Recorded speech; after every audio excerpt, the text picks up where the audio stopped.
para reconocer y valorar nuestra identidad cultural. Muy buenos días, gracias por estar aquí en Radiovisión. Un gusto saludarla y tenerla al fin en nuestros estudios. Estoy muy contenta y emocionada de poder conversar con usted en este espacio de diálogo. Muchas gracias, Tania, por tu invitación. He tratado de cumplir por la hora, el frío, pero aquí estamos, dispuestos a conversar, atenta a tus preguntas, para poder ir buscando esas huellas del pasado de Manta que tanto nos interesa y que está últimamente puesta en el tapete, ¿no? Sabemos que ya el Consejo en primera instancia aprobó una ordenanza, ¿no?, en primera instancia, sobre ya una fecha posible de la fundación de San Pablo de Manta, que me parece sumamente importante. Conocer igual los entretelones, ¿no? ¿Qué quiere decir esos documentos que han podido aportar, creo, Manuel Gil y Jaime Cedeño? Conozco el trabajo de Jaime Cedeño, que es una persona que ha andado siempre atrás de conseguir documentos, de escribir sobre la historia de Manta, y el trabajo de Manuel, pues, de ir buscando, ¿no?, de apoyarse, tengo entendido, en un historiador peruano. Yo cuando leí eso dije, importantísimo, porque si ya Manta va a tener una fecha de fundación, es increíble, hay que aplaudir este tipo de trabajos. Sin embargo, hay que estar atentos a la documentación presentada. Y esto genera muchas preguntas. Por ejemplo, dentro de esta Fundación de Manta, ¿qué significaría para nosotros tener este reconocimiento ya por escrito? Pero al mismo tiempo hay cosas que no quiero pasar desapercibido. Hace poco se habló sobre los símbolos de Manta, sí, de su historia. ¿Esto también se incluiría ahí? ¿Cuáles serían esos símbolos? Es que son... Buscando estas huellas del pasado, ya siempre se ha hablado de fechas posibles y tentativas de fundación, ¿no? Desde una que se atribuye a Alvarado, otra que se atribuye a Pacheco, y justo estas son fechas antes de la fundación de la Villa Nueva de San Gregorio, que se hace en la provincia de Puerto Viejo, que van a denominar a todo este territorio los españoles. Entonces, desde ese sentido, y también se hablaba de esta otra fundación ordenada por Santillana, que era presidente de la audiencia. Entonces, sí es importante ir viendo cómo ir dilucidando, es decir, Pacheco hizo la fundación. ¿Quién le ordenó esa fundación? Alvarado no podía hacer fundación porque era un territorio de Francisco Pizarro, y él sabía que en ese territorio de este adelantado él no podía ubicarse, estaba prohibido, entonces no podríamos pensar en eso. Pero en cambio, mucho más tarde, ya el presidente Santillana, él sí podía hacer fundaciones. Entonces, ir viendo, ¿no?, esas posibilidades.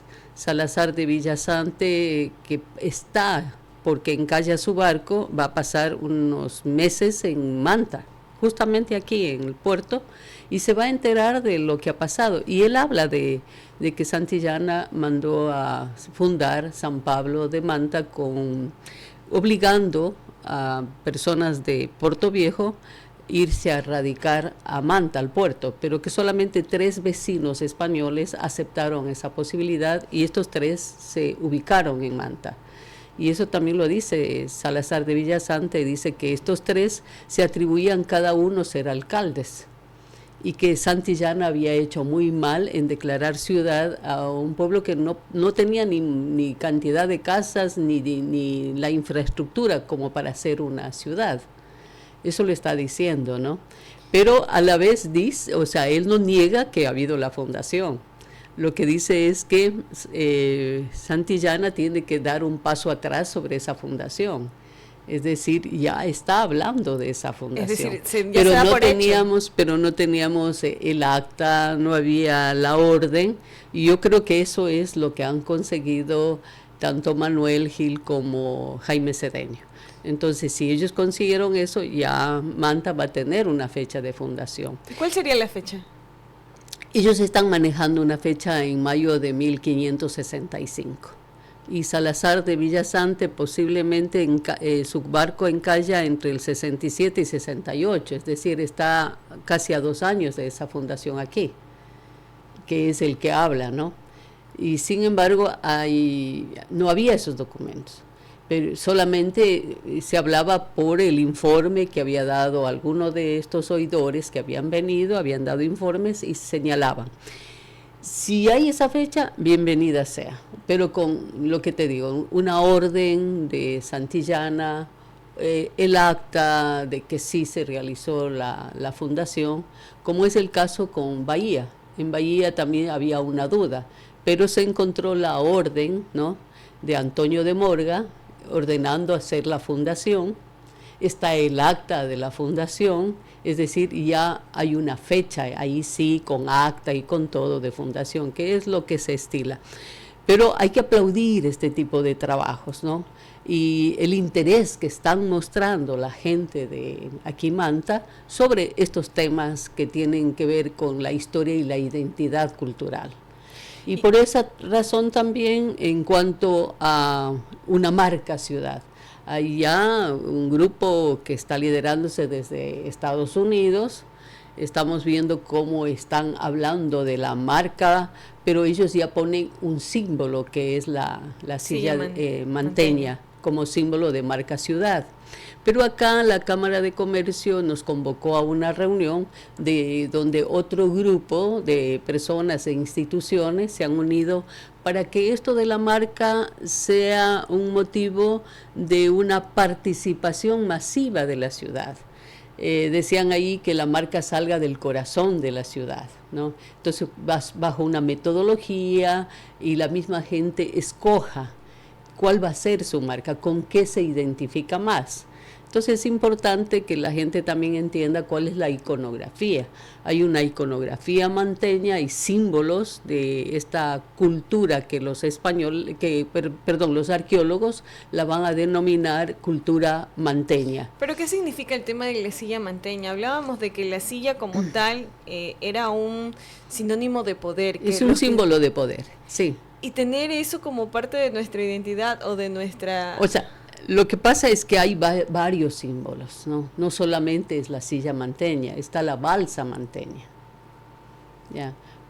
Porque los mismos los cronistas nos están señalando que nuestra gente, nuestros indígenas eran habilísimos pescadores, eran habilísimos navegantes, y la primera embarcación que ellos con la que van a toparse es con una balsa que pertenece al señor de Salangome.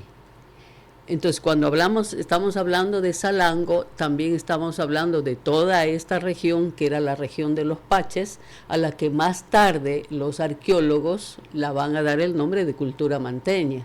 Pero también eso la gente tiene que saber desde cuándo se denomina cultura manteña. Cuando llega a Saville, estamos hablando 1906, después 1909, él va a indicar que se topó con restos arqueológicos de una cultura que él la denomina cultura de Manta. Más tarde Gijón y Camaño va a ponerle el nombre de cultura manteña, con el cual está muy de acuerdo Estrada, ¿no? Emilio Estrada también dice la cultura manteña. Y Gijón y Camaño va a hablar no solamente de una cultura manteña, sino de una civilización manteña. ¿Y por qué hablan de una civilización? Porque aquí van a encontrar cantidad de restos arqueológicos, kilómetros de restos arqueológicos, que más o menos en un libro de Emilio Estrada señalan que puede responder a una población de 20.000 personas que habitaban en ese entonces antes de la presencia española. Increíble. Y tanto Gijón y Camaño, Emilio Estrada y Huerta Rendón realizan trabajos arqueológicos muy buenos que nos pueden ir indicando una presencia bastante de miles de años de indígenas y de pueblos en este sector, desde la cultura chorrera, después nos vamos a la cultura bahía y después nos vamos a la manteña. Es decir, todos estos se ubicaron. Cuando hablo de cultura manteña, quienes me están escuchando, no estoy hablándome de esta zona de Manta. Cuando hablo de cultura manteña me extiendo hasta los límites que tenemos con Santa Elena. Incluso Emilio Estrada nos dice lo siguiente: Hay manteños del sur y manteños del norte. ¿A quiénes denomina él manteños del norte? A todos esos pueblos que están a partir de la punta de Santa Elena hasta lo que va a ser el estuario del río Chone en Bahía. Todos esos pueblos son manteños del norte. Y manteños del sur, él va a denominar a los que ya están, Santa Elena, Guayas, o sea, hacia abajo, que vendrían a ser los huancavilcas, o sea, para ir entendiendo. Incluso hacen un trabajo muy bueno de ver cuáles son las semejanzas entre los manteños del norte y los manteños del sur. Y casi se asemejan en todo lo que es la cerámica. La diferencia es que los manteños del norte trabajaron la piedra. Eso no lo trabajan los manteños del sur. Entonces, ahí está una de las diferencias. Y cuando hacemos la cuestión de los trabajos en piedra, vienen los símbolos. Entonces, viene la silla manteña, que es un símbolo de poder, que se va a encontrar no en las poblaciones, sino en los cerros. Entonces, es muy importante. ¿Por qué en los cerros? Porque parece que allí se reunían los curacas, o caciques de esa época, o sea, los grandes señores, los que tomaban las decisiones, porque son sillas de poder, sillas para reuniones. Hay una cantidad de sillas que Colin McEwan va a encontrar en Agua Blanca y en posición para como que era un lugar de reunión. Y lo mismo Villavicencio, que es uno de los primeros en hablar de esas sillas, porque es el que ve en Cerro de Hojas, también habla como de unas 30 sillas en forma de círculo, o sea, que estaban disponibles como para una reunión. Esas mismas sillas van a ser observadas más tarde por González Suárez, por Dorsey y por Saville.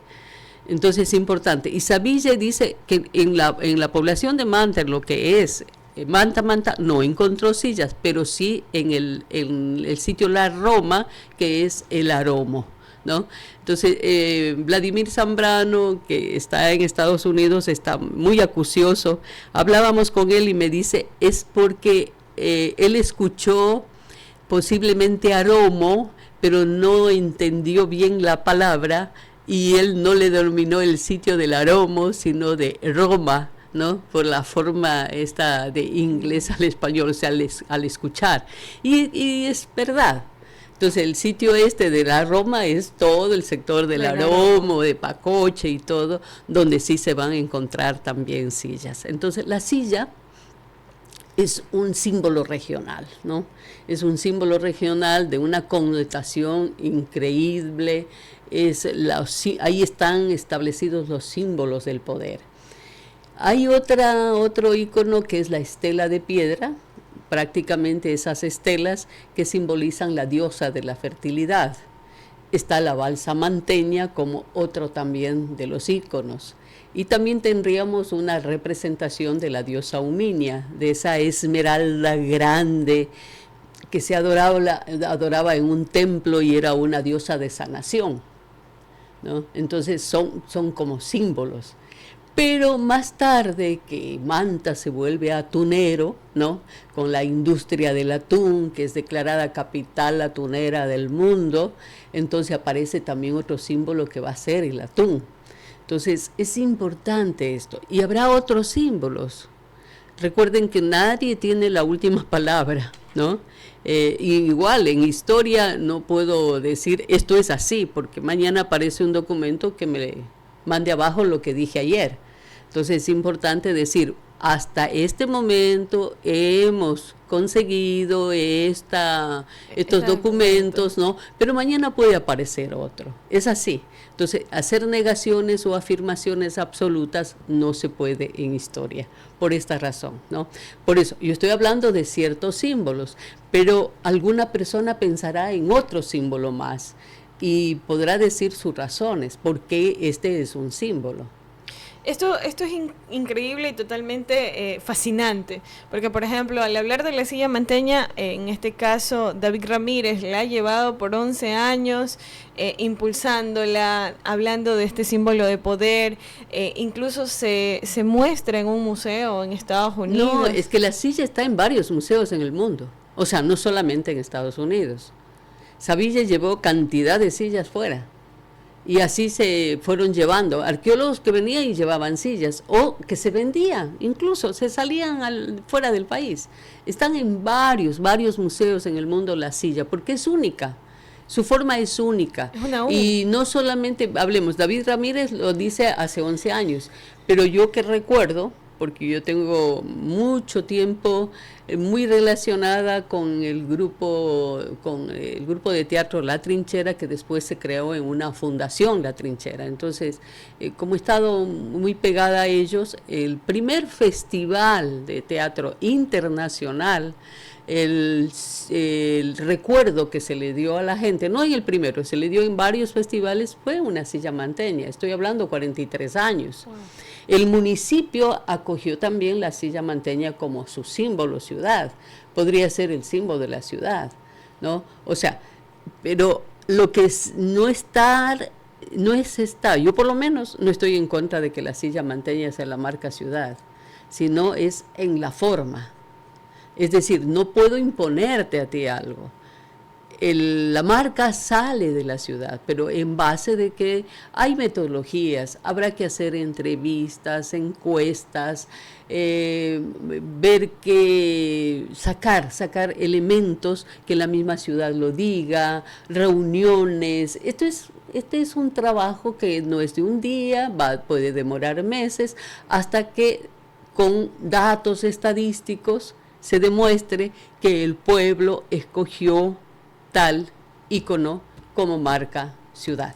Ahora, también es importante seguir hablando del ámbito cultural. Es que hay tantas cosas que siento que estoy en un mar y que no sé hacia dónde dirigirme, porque es importante hablar de esto que nos identifica y que nos realza como ciudad y como ciudadanía a nivel de la provincia y de la región.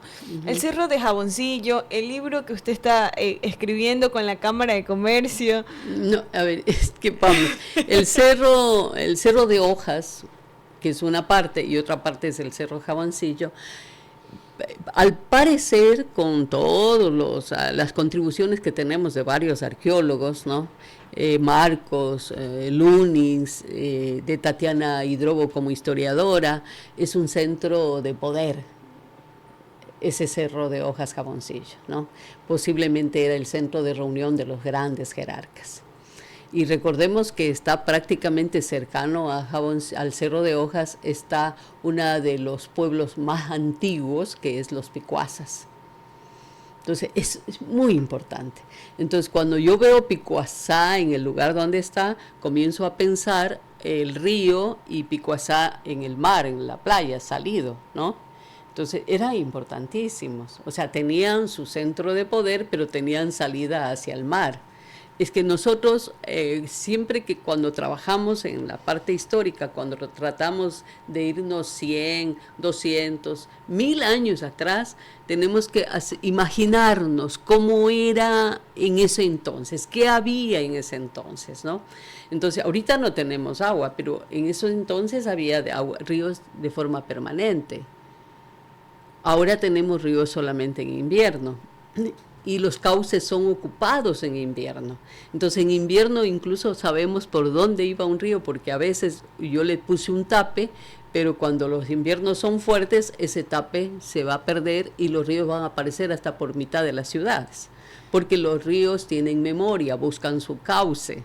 O sea, vamos pensando en eso. Entonces siempre no es lo que yo tengo hoy día. Entonces siempre tengo que pensar cómo era antes. ¿Qué había antes? Por eso es importante ese trabajo que va a hacer Saville, que va a hacer Gijón, que va a hacer Estrada, que va a hacer Huerta, sobre las ruinas, nuestras ruinas, ¿no? Para ir viendo. Por ejemplo, el trabajo de Estrada va a situarse en todo lo que es los esteros y parte de Tarqui. Wow. Pero el de Gijón se va a situar en lo que es hoy Manta. Entonces, ¿y cómo van a encontrar la cantidad de textos? Pero Saville no se centra solamente en este sector, porque él dice que hay demasiados tiestos a flor de tierra, que la gente ha hecho construcciones con las piedras que encontraban de esta cultura, y lo va a afirmar después Gijón y lo va a afirmar Estrada. Estrada, cuando hace su reconocimiento de la bahía, de la cultura bahía, en todo este sitio que es Los Esteros, más o menos en 1961, por allí está trabajando Estrada, él señala de un asentamiento de bahía, pero muy diferente al bahía que está en Bahía de Caracas, porque estos son gigantes, dice, pero no encuentran piezas completas. No, no las encuentra, pero en 1966, allí un oleaje muy fuerte va prácticamente a volar una duna.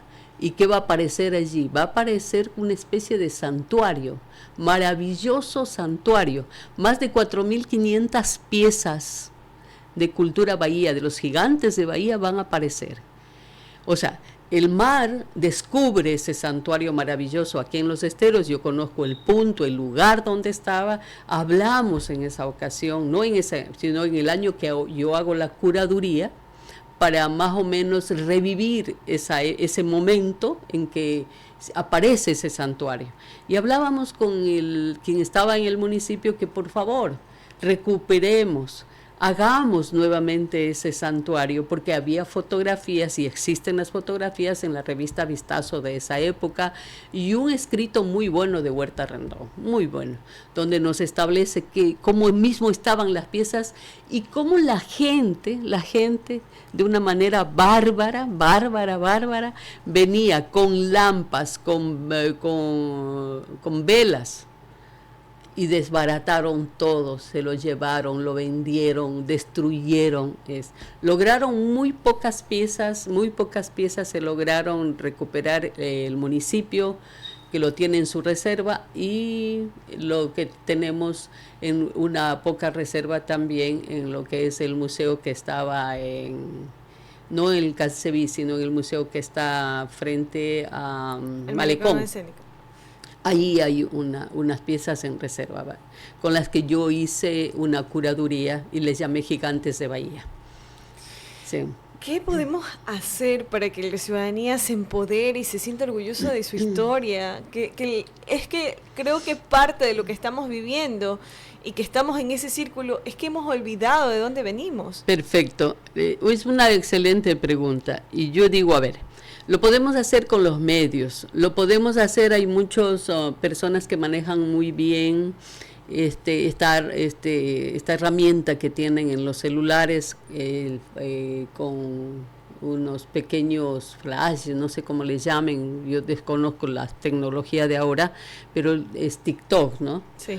Exacto, con pastillas históricas que podría establecerse desde la municipalidad, ¿no? Entonces mandar pastillitas. Gonzalo de la Fuente, que es la persona con la que vamos a trabajar, se ha conformado un grupo, usted me dijo de un libro con la Cámara de Comercio. La Cámara de Comercio desde hace algún tiempo, yo diría unos 3 años, me recordaban que desde la pandemia andaba atrás de escribir un libro, y ellos se reunieron para hacerlo el libro. Algo pasó, después nos llamaron porque recuerdo haber asistido a la reunión con Vladimir Zambrano y nos propusieron. Yo formé un equipo de personas para proponer un equipo para hacer el trabajo. Pasó el tiempo y no pasó nada.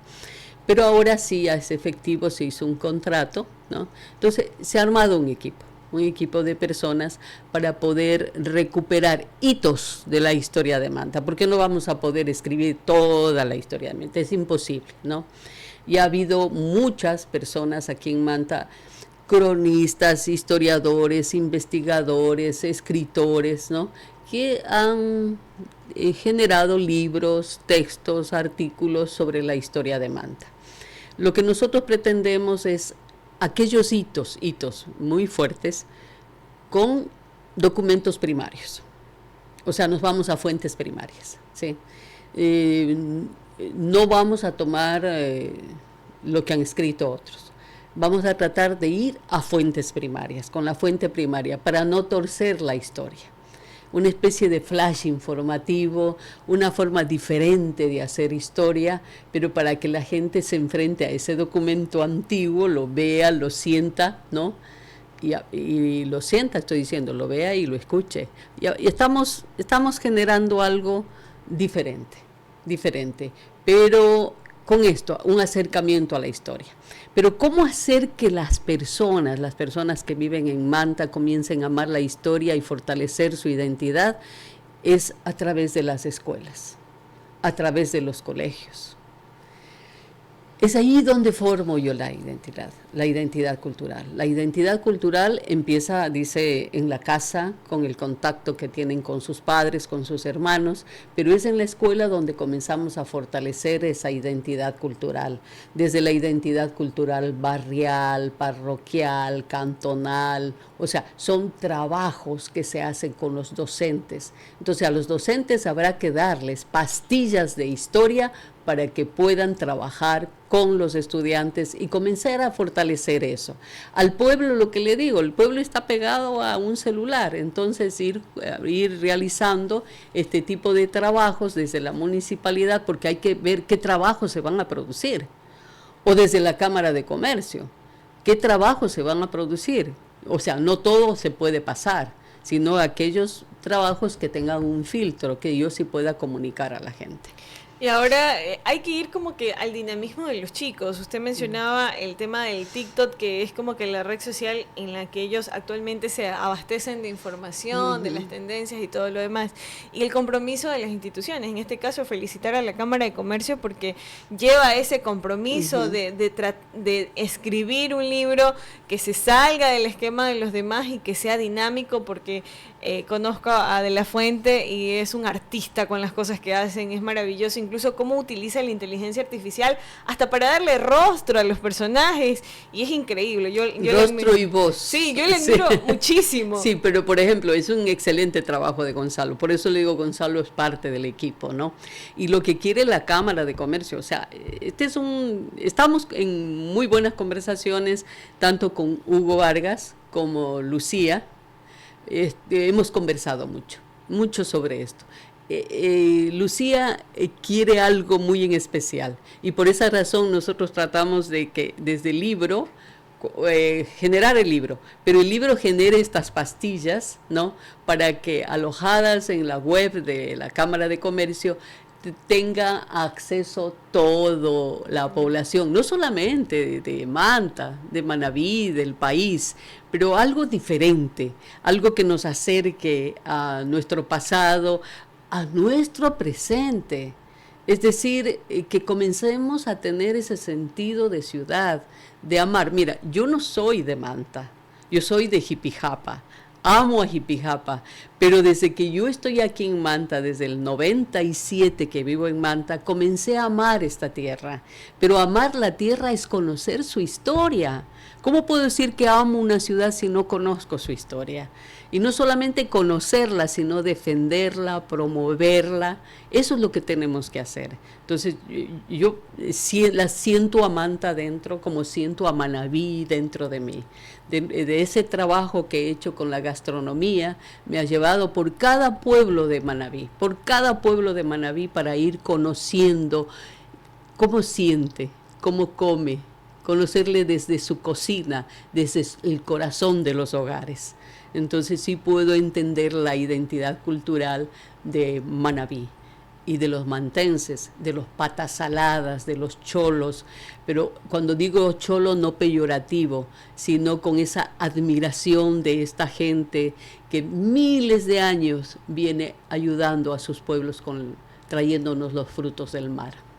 Yo admiro algo, es la variación que tiene Manabí, los cholos, los montubios. Tiene una riqueza que llena de respeto, de admiración, cada uno es digno de elogio, y esa diversidad entre ellos, que estando tan cercas hay tantas variaciones, yo digo, son razas de personas, porque estamos hablando del montubio, es una persona fiestera, trabajadora, y también el conocimiento que se ha ido entregando de generación en generación, que aún se mantiene en el campo, los cortes de cuándo cortar la caña, cuándo... Pero es como el cholo cuando me voy de pesca. Es el conocimiento, son conocimientos ancestrales que vienen en sus genes. Por eso es que cuando hablo de Manabí no puedo decir que es solamente de los montubios, sino de los cholos y montubios. Y por eso cuando yo me refiero a la gastronomía manabita, digo gracias a la fusión del pueblo cholo y el pueblo montubio, que fusionaron los frutos del mar con los frutos de la tierra. Por eso Manabí tiene esta gastronomía tan maravillosa. Yo quiero agradecerle por este espacio de entrevista, ha sido fantástico tenerla aquí. Quiero pedirle que por favor se quede con nosotros con un programa dando este tipo de compartir esos conocimientos porque son tan necesarios. Muchísimas gracias. A usted, Tania, siempre a la orden, gracias. Son las 7 de la mañana con 42 minutos.